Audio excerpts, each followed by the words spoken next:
Good morning, good afternoon, good evening, whatever time of the day it is for you. This is The Den, episode 7, covering the Bears win versus the Bengals. I'm Steve, aka Bronx, and I'm joined by. Matt, aka Nemo, episode 7.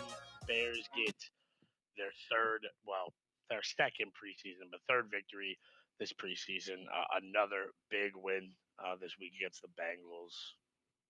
Probably going to be a shorter one here today. It was a pretty dominant win, not a ton to go through. And Yeah. remember, it's preseason. Yep, it is preseason, but it is exciting to see some of the younger guys fighting for positions because that's really what the preseason is about. It's about building the bottom part of your roster and finding some talent through the undrafted or just pieces that you pick up in the off season to see how they gel and basically I think Ryan Poles so far has done a good job. We'll get deeper into that further in the episode, but right now, how was your day today, Matt?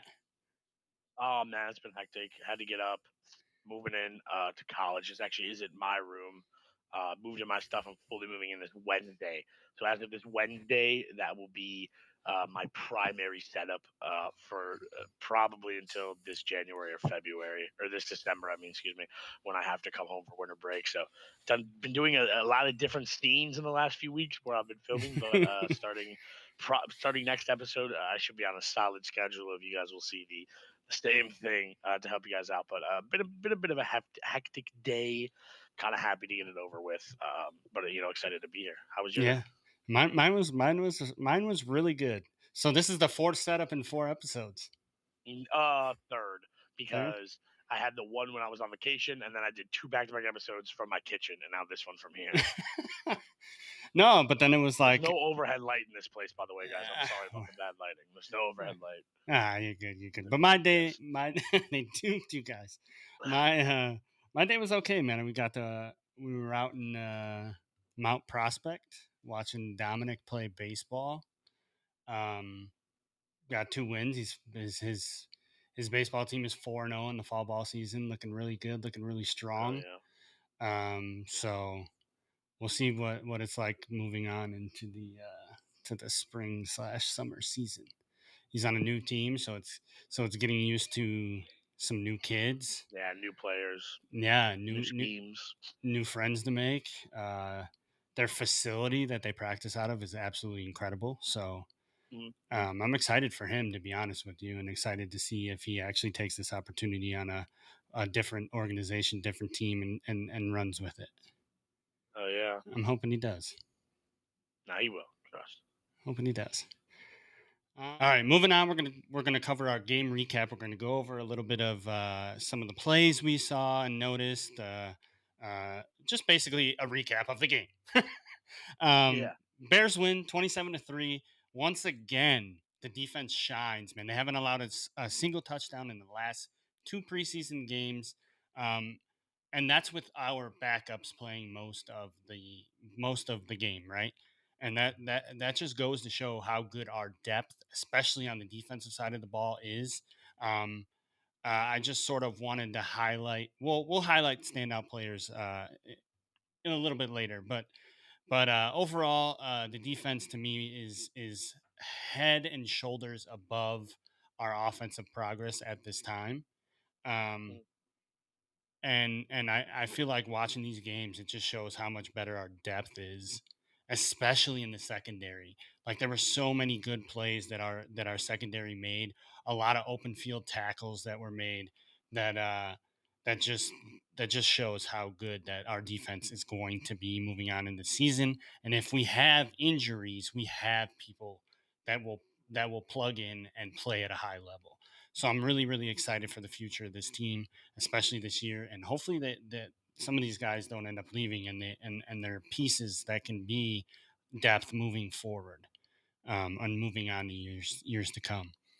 But yeah, 27-3. What about you? Any thoughts on the game? Nah, I just agree with you on what you say with the defense. It's another dominant game. Like we're gonna go over it, but like offensively, it boils down to like it's a preseason game, but like the only thing I want to say on the defense is just like give Eberflus his flowers, man, Yeah. because when the season started, people were like, "Oh, the whole team's trash. Eberflus is a bad coach, and he took over those defensive coordinating Hmm. duties." And whether it's preseason, so maybe it's not totally play calling, but however he sets them up, the coverages they have, the pieces he's been able to bring in. Now I know that's also polls, but I Yeah. guarantee you, Flus as a defensive mind was like, "I want this guy, I want that guy." Hmm. How he's been Hmm. able to just get him in practice, get him up and running in shape. It really shows his ability to run a defense extremely effectively. Hmm. And if our offense could even be 50% as good, we'll be completely fine. And we were held back by Getsy last year because at the end of the day, if our offense only scores one touchdown, sure that might be trash. But if our defense can stop a team from scoring a touchdown at all, we win the game. Right. Right? Defense wins championship sort of mentality on this team, which is great, especially since our defense finds ourselves in a lot more of a veteran position in terms of like they have less room that they need to grow or experience in the league, Hmm. whereas Hmm. our offense has some key pieces that I think, like we've talked about, need some time to blossom. Hmm. Rome or some not Swift, but a few people in the running back room, and then Caleb obviously, but he's been Hmm. making some great throws. We'll get to that, but yeah, just give Eberflus the praise he deserves, I guess, about how well he's put this defense together and yeah, keep it up, I guess, on that front. Yeah. So I just wanted to highlight a few of the plays. Caleb scores his first touchdown, and who would have thought it's a rushing touchdown? Yeah. He escapes the pocket. I mean, his feet inside the pocket are just so good. Like Mhm. just, I mean, I've been through all of the years of just bad Chicago quarterbacks, like really bad Chicago quarterbacks. I mean, I think we have the most quarterbacks starting a game. Oh, 100% in the 21st century, absolutely. I mean, it's just and now we have a guy who's just got so much talent, and to see him maneuver around just inside the pocket and how he's able to feel the pressure, like he can literally feel the pressure. It's Mhm. insane. Uh, if you haven't seen that touchdown, go back and watch that, because you can literally see how he feels the pressure on his backside Yeah. and then escapes around it and scores the touchdown. The other sort of notable plays are. We have another interception. Well, we actually had two this game. So taking the ball away, great sign. Eamon You Agbong got this. Bamiga has an interception, and Terrell Smith as well. So it's good to see our defense taking the ball away because, like you said, if we score one touchdown and the other team doesn't score at all, we win the game. Yeah, we win the game. I guess Uh, unless they kick 3 field goals, but we're not going to talk about that. yeah, that might win the game. Yeah. Nah, but for real though, like Caleb, something I've noticed about him that obviously is drastically different than Fields, but something that I think, I see in these comments like, oh, when Justin Fields did this, Justin Fields did this originally, and look what happened to him, blah blah shit like that. Hmm. Something that I've noticed that I had that is such an elite talent that I think Justin 100% didn't have, and some quarterbacks still don't have, is he's even going through progressions as he's He's. rolling out and Hmm. moving in the pocket. Like you see Hmm. him sometimes where he's rolling out and he'll move his head even behind to see, you know what I mean? Like Hmm. he's got such a good awareness and a good understanding of where as long as the receivers go where they're supposed to and Hmm. he's able to understand what's going on in the pocket, which he obviously can, as long as the receiver gets open, it should be free passes all Hmm. day Hmm. because he's got unbelievable ability to read the pocket. I mean, I even said this when we did our first episode. Unbelievable ability to read the pocket, move around in the pocket, throw on the run is insanely accurate. We saw another great one Yep. this game. Hmm. So, I mean, there's really not much to say other than if we got a solid O line that gave him time that he didn't even know. I mean, we had a solid line, but if we got our O line to a point where he doesn't have to even worry about pressure, then it'll be unbelievable. I mean, it'll Yeah. be insane. It'll be great to see. All right. Moving on. Um, this is sort of the players we wanted to highlight today in this episode. This week, Uh, yeah, basically the players we highlighted from this past performance. Caleb Williams. Obviously, we're going to have to talk about him. I just wanted to highlight his first rushing touchdown. We just talked about it a little bit ago, but like you had mentioned too, the rollout to the left, throw off platform, 40 Yeah, yards in the air to Roma Dunze, who finally makes his first makes his catch. first catch. Yes, and it's a great one too. My player to watch last week on offense was Roma Dunze. He makes his seemingly elusive first catch. He also has a run in the play. But Caleb Williams, uh, he's going to be incredible. Another player on offense I wanted to sort of highlight was Tyson Bagent. Came in and played exceptionally well. He went No, seven he for did. He did. he went 7 for 8 for 87 yards, two touchdowns, and a passer rating of 151. So Bagent is going to be, God forbid we need him. He's going to be a solid backup. I mean, he came in last year and won a couple games for us. I wouldn't say he Lost, won them. lost just as many. Right, right. He came in, went 2-2. I wouldn't say he specifically won the games for us, but he's serviceable, right? And he was a Mhm. rookie last year. He's only gonna continue to grow. Um, I hope he's Caleb's backup for years to come, because I think he's good in that role. Will he ever be a starter? Who knows? Maybe a team takes a chance on him later down in the road when he's going to ask for some money. But who knows? But that's sort of the two players I really wanted to highlight. Actually, a third one on offense, just to throw it in there, Dante Pettis, my player to watch from a few episodes ago. Yeah, Uh, first th- episode I think. yeah, three receptions for 53 yards and two touchdowns with a On three long, targets. yeah, on three targets with a long of 25. Dante's, I mean, to be honest, they were exceptionally run routes.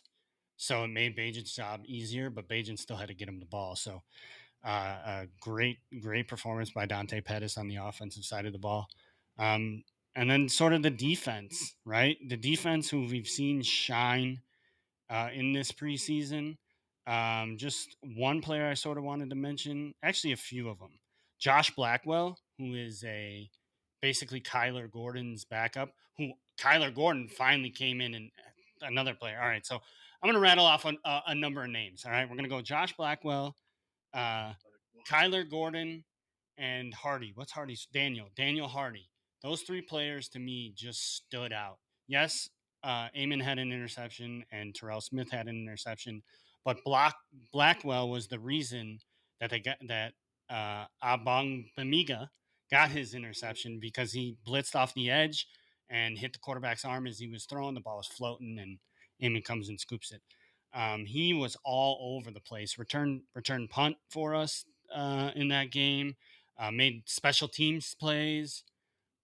So Blackwell, I think he's definitely going to make this team, and he's going to be a piece that I am not afraid to throw in on that defensive side of the ball if one of the corners goes down. Um, Mhm.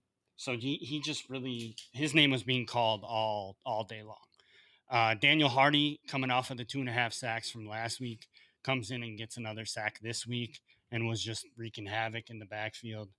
And Kyler Gordon, he was hurt last week.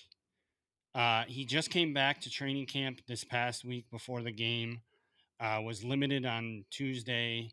Wednesday was full participant. Played in the joint practice as well on Thursday. Comes out, has a sack. Uh, I think, what else did he do? Oh, he had a TFL on a quick like screen pass out to the right, Mhm. an open field tackle that he made, and then a couple. I think he had a nice pass breakup as well. Well, yeah, two TFLs, one sack. You already said that there. Yeah. So uh, our secondary is just looking phenomenal, and I'm excited. I'm Mhm. really excited to see how many takeaways this team can have, because I think the pressure that we're going to have with Sweat and Dexter. Dexter played well as well. Um, Sweat, Dexter, Billings, and who knows? That other side is still up in the air from Sweat, because Yeah, true. I mean, Dominique Robinson really didn't show up. Walker came out with the first ones. He didn't. I mean, he made one play, but he played. He made one play where they moved him in where Billings normally is. He played a little defensive tackle, and he made a stop on a run play. So I mean, he's versatile. I guess he can move inside and out. But Austin Booker really didn't do much this past game against Cincinnati, so he was my player to watch. Unfortunately, he didn't play too well, but he's still a rookie, and like we said, he's going to need time to grow. He's literally a raw talent, a fifth round pick.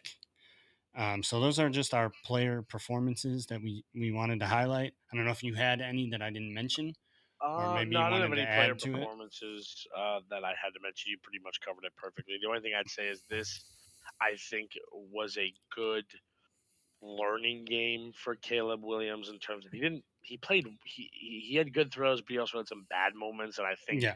this was a good game to show him the unique difference between college ball and NFL ball. I know we said it before, and it's kind of cliche, but like I said, the arcadiness of it, the fact that it is going to be a little bit harder to sneak some of these passes in, and it is harder to hit some throws and make some plays that I think he's expecting to make. So I think it's good for him to learn now rather than later what's actually in his wheelhouse on an NFL field and to Mm, not make those kind of throws that he can't make or those risky passes or just bad throws in general that he thinks he can make confidently, which isn't a bad thing.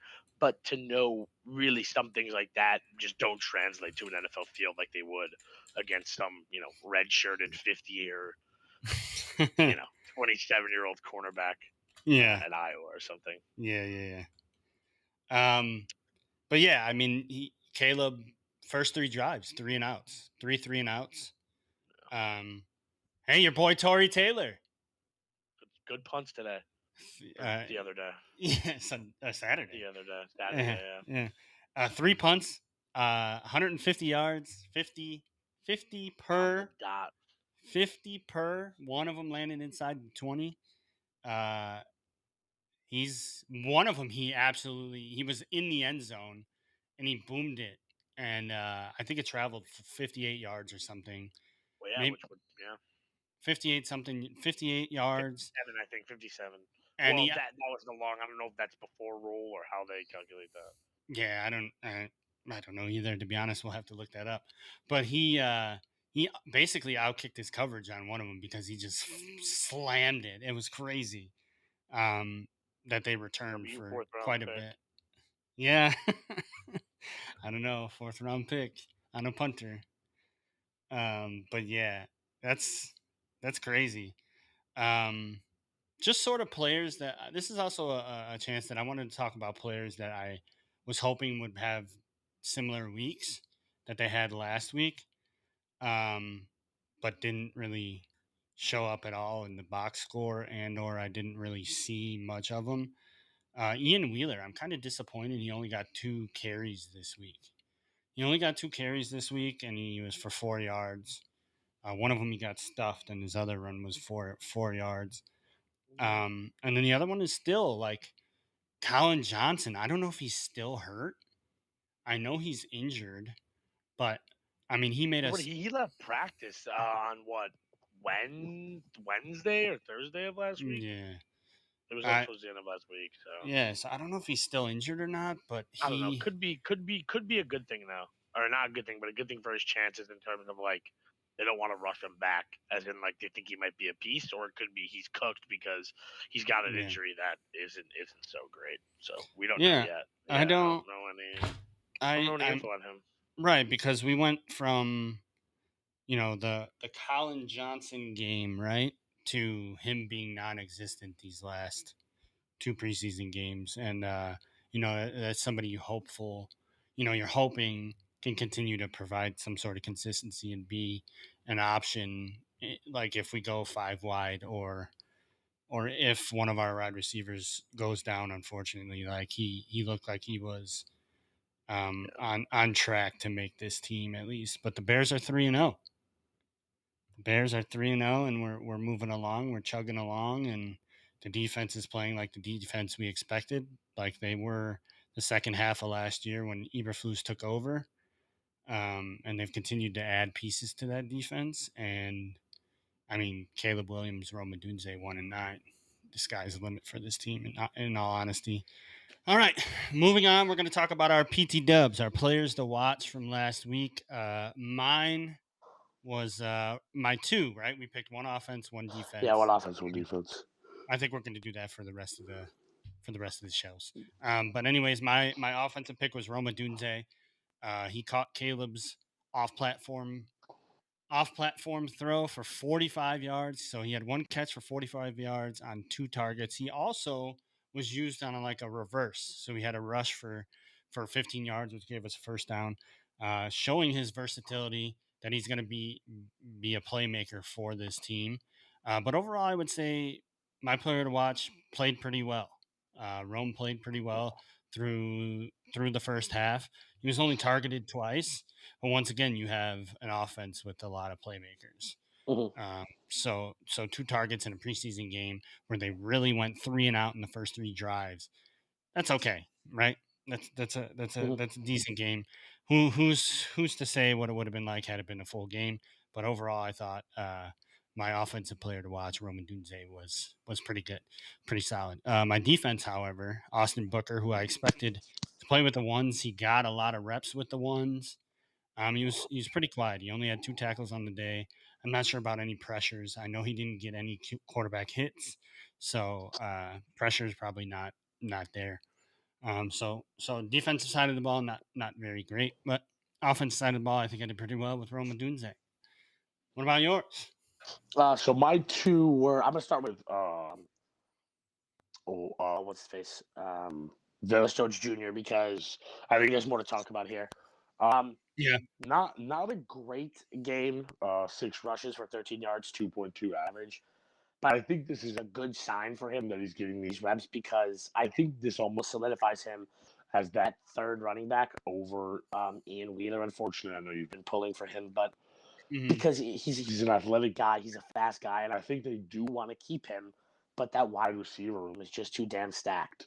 So I think Hmm. getting the reps here isn't like we're gonna test you out to see how you do. It's like we're giving you these reps so you can be prepared for when we're gonna need to use you in the real game. Yeah, So I think while he didn't do great, I think it's a good sign that he got the most carries out of everyone in the game. he did. He He didn't he did. didn't do he didn't do great, but I don't necessarily think that's a bad sign. Looking forward to see how he works off this and how much more they play him and what we hear about him from training camp. I don't know, but we will see. So 6 carries for 13 yards. It's a whatever game, but it's definitely not a terrible thing. But then on the defensive side, I had Dominic Robinson. He basically did nothing. I was expecting, he had one tackle, but I was expecting him to show this game all the progress that Eberflus keeps talking that he keeps making and how he could be Mhm. that pairing guy to Montez Sweat, and he didn't show it this game. Obviously, it's easier to say this defensive guy's in it because he didn't get 2 sacks than it is to say that receiver is in it because he dropped 2 passes, right? It's hard to quantify defense on the line specifically because sometimes, I don't know how to describe it. It's harder, right? A wide Yeah. receiver is going to get multiple targets a game. Sometimes Mhm. a lineman can only get through, or a lineman, excuse me, a D lineman might only get 1 or 2 shots at the quarterback the whole game. So, Yeah. it was not a great game from him, but the defense did well overall, and you can't say he didn't contribute to that. So he didn't have a great individual game, but it was a good team game, and he played good enough to help us win, but I don't think he showed off everything he could have after Eberflus has been talking up all the progress he's been making. So I hope he can improve in this next week. But neither of my players did bad. Both of them did interesting, but both of them not terrible signs, but also not great signs. Yeah. Yeah, I mean, to be honest, the more they use Velus Jones, right? He's an athlete that it's sort of like the Devin Hester problem, right? Devin Hester is he was just an athlete, an incredible return guy that they want. You want the Yeah, you ball in his want them. Yeah. hands, right? So you're trying to find creative ways to to to use him in the offense. I know Devin during his time with the Bears, he was stuck on corner. He wanted to play corner, but he's just too much of an offensive threat that that they needed to put him at wide receiver. That they would put him in unique packages. They never. I don't think they ever threw him in the backfield. But still, that would that's Velas's problem, right? Like he's talented enough to make this squad. They're just trying to find ways to keep him on this Exactly. squad Mhm. because we're so stacked in the wide receiver room. Yeah. And like we have so many reliable running backs with Roshan Johnson and Khalil Herbert and DeAndre Swift. And now with like the emergence of Ian Wheeler sort of pushing him, even though he had a bad week, he played well the week before. Like where there's a problem in trying to find creative ways. He's like a gadget player. Um, and do we have enough room on this roster for a guy like that? That's the question. Like I'm sort of nervous that he's going to get cut and he's going to end up somewhere and they're going to find out how to utilize him the right way. Mhm. But yeah, yeah, your players. Yeah, to be fair, yeah, your Velas the most carries out of any of the running backs this week. Yeah, I know they just that wide receiver room is so unfortunate for him. Also, on the Hmm. grounds of like we have pieces in the wide receiver room that are tested players to where Eberflus has to have a really good damn reason to say, "Hey, I want to pull out DJ Moore or I want to pull out Keenan Allen to give Vanis Jones a route." If it was Rome or someone who wasn't as proven, it's a little bit easier. But with these veteran guys in there that have these big fat contracts, it's hard. You have to have a damn good reason for just simply PR to be like, "I'm getting this guy a rep over this guy." It's Yeah, just yeah, unfortunate for him. 100%. All right, moving on. We're gonna look ahead. We're not gonna dive deep into the game against Kansas City next week at Arrowhead because we'll have a whole episode about that later on in the week. But it's Thursday night. It's Patrick Mahomes. I doubt Patrick Mahomes plays, but once again, Maybe one series. I I would be shocked if I see him play. Um, I'd be shocked if I see Caleb play. True. Um, It is the last. it's the I don't last know. preseason game. I don't know that the reps are necessary for him because of the amount he's sort of gotten, especially with going into playing the entire first half. If Caleb plays, he'll probably play a series or two. I wouldn't. I don't know that he really needs to. I mean, he does. He's a rookie. He's learning the offense still. There's still installs he's learning. But why risk it with the season literally 2 weeks away? Um, but yeah, uh, Kansas City, he gets to see another quarterback, elite quarterback. In my eyes, the best quarterback in the game, in Patrick Mahomes, and maybe he gets to chop it up with him a little bit in the pregame, or in just when they're warming up on the field. That'd be pretty cool. He got Joe Burrow. He got to talk to Joe Burrow, who was in the Super Bowl. But yeah, I mean, I don't know. This Kansas City, I mean, they're coming off the Super Bowl. It is preseason. I don't know. It's a chance for us to see their depth versus our depth to see if who's sort of in a better spot going into the season. Um, I don't know. I don't know. I think we're in a good spot as far as our depth is concerned. I'd like to see Kansas City's to see what their twos and threes look like. I don't know if you have any thoughts about this game I, going I don't on. know. My only thought is that I think it's going to be kind of a stinker of a game for the simple fact that Kansas City has so much more to lose in terms of giving anyone that they deem a reasonable player to touch the field for the simple fact they have way more Yeah. targets on their back. They have way more people watching them, and it's just like it's something that at the end of the day, the preseason matters, but it doesn't because Patrick Mahomes doesn't need that extra rep. Travis Right. Kelsey doesn't need that extra rep. Right. It's a matter of they have so much more to lose that I wouldn't be surprised if they go out and they basically give us a free win. Yeah. They go out and they throw their threes and their fours because they Mhm. really don't want to show anything that they have in their hand because they're that targeted Mm. team coming off the back-to-back Super Bowls. So my only thought on the game is I think it's kind of going to be a shitty one. So Yeah. Yeah. I would agree with that. Yeah, they don't have anything to prove. They like their twos and threes do, and or their threes and fours do, but yeah, their starters have literally nothing to prove. They've won on the highest stage. They yeah, multiple times. Like it's there'd be no arbitrary. reason really to run them. Yeah. Um. But yeah, moving on. You got any randomness? Anything going on later on Oh in the man, week? I'm trying to think. There was something I was thinking about that I was gonna say, but I forgot, man. I don't But know. yeah, Oh, lucky, oh, oh, look, oh, UFC, UFC. You watch UFC Izzy lost, yesterday? choked out. He did get submitted, man. That ruined my whole week. I was excited to come to college, and that I don't just know. ruined my He whole week. came off. He came out strong. No, he He was did. Okay, beating so him up a little bit. I thought the first round could have went either way, man. But if you watch Mhm. the fight, the way those judges were, bro, they were drunk. That one judge, in the Tui fight, bro, he needs to be drug tested. Tui lost every round of that fight, and he gave it 30-27 in his favor. So truly, that first round could have went to Izzy, I think. So I think going into that fourth round, Izzy was up 2-1 because I think he won rounds 1 and 3 for sure. Round two, I Mhm. think, definitely went to DDP just because he had way more back control for the whole round. But seriously, I have no idea what happened. Well, I know what happened is the fact that it's like the style of fighting that DDP has is this kind of like go forward style of fighting where like he puts himself in some positions where he can easily get slept. But what we saw, not this is the UFC podcast, but what we saw was this his ability to when he puts himself in those risky positions, the risk versus reward factor to where once he's able to wobble Izzy and he can get him to the ground, everyone knows, Izzy's not a S tier wrestler. He's Right. a kickboxer. So once DVP got him onto the ground, that balanced style that he has kind of showed and how much he improved his wrestling. So I was quite upset, and so was my bank account was a little upset after that fight. Oh, speaking of Just that, bro, did you see Drake? Drake sports betting. He's like 27 and 190 for wins and losses.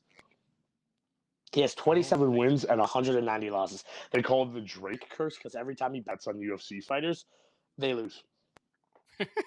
They lose. note to self: look for Drake's bets whenever he's betting the UFC because you And will go the lose. opposite. Yeah. Yeah. But yeah, just some sort of randomness going on for me. My wife Rosie got to go to this past preseason game and see Caleb Williams in his Soldier Uh, Field debut. A little jealous, but she said it was packed. That to be honest, that there wasn't even like an empty seat. in a And preseason game. in a preseason game, the hype around this team, you can really feel it throughout this city. The sort of excitement for this team. I mean, it's literally all we have. The Blackhawks are terrible. The Bulls stink. The Sox are record breakers in the wrong way. Yeah. The Cubs are fighting out of fourth place. Like Yeah, the Blackhawks are, they're trash I too. mean, so literally the Bears are all we have, and then there's just this influx of excitement with the number one overall pick and the amount of talent we have. So to see in a Yeah. preseason game that there were very few empty seats in the house, that is just A, that's gonna suck for me if I ever want to go to a game, and B, just exciting for our city. Yeah. Um, Yeah. so yeah, that's sort of I don't know. my Uh, sort of I think random. I think I'm a little biased, obviously, because we're from Chicago. But truly, I think any city that has a bad team, the support's not going to be great. But I truly think while a team is good, and when a team is even when they're bad, in terms of fan support, I think the only city that rivals Chicago is New York. Because not because, but like, sure, some fans can be obnoxious, this and that. But you even see teams like I've heard it a million times is that Atlanta Falcons fans, even when they're good, are terrible They don't fans, bro. They show don't up. show up. They don't support the team. That's one thing that I love about Chicago is the fact that sure, maybe it slacks off when a team is shitty, but it's a lot of money to go see a team lose, right? When that team is good and when they have potential, it's true how many. Just because you're not at the games doesn't mean you're not a diehard fan. Just because I'm not willing Mhm, to pay $80 to watch the White Sox get shit on when I can do it free from my couch doesn't mean I'm not watching the game, right? So I mhm. think it's just a great show that I love the love of sports in the city of Chicago, and truly, it's rivaled only by New York, really, in the states, as far as I'm concerned. I really can't Yeah. think of another city. I mean, the Bulls have the record for, or they had the most attendance, and they were one of the worst teams. Yeah, The highest average attendance was the Chicago Bulls in the NBA, and the Bears sell out every damn game. So good or bad, that's Chicago, baby. and we travel well. My kind of town. Um, Yeah. I Frank think Sinatra reference. I think that about does it for the episode. That about wraps us Uh, up. I mean, if you're 7? brand new here, please hit the subscribe button if you're brand new. Yes, Follow us on please. the socials. The link will be in the description. Catch Catch you us next. for the pregame against the Kansas City Chiefs coming up soon. Yes, sir. Yes, sir. I have some great For insights. Steve, aka Bronx, and Matt, aka Nemo, will catch you in the next one. Thanks for stopping by, thank spending you, some time with thank us. you, Be thank sure to you. smash that subscribe. Catch you next one. Yep.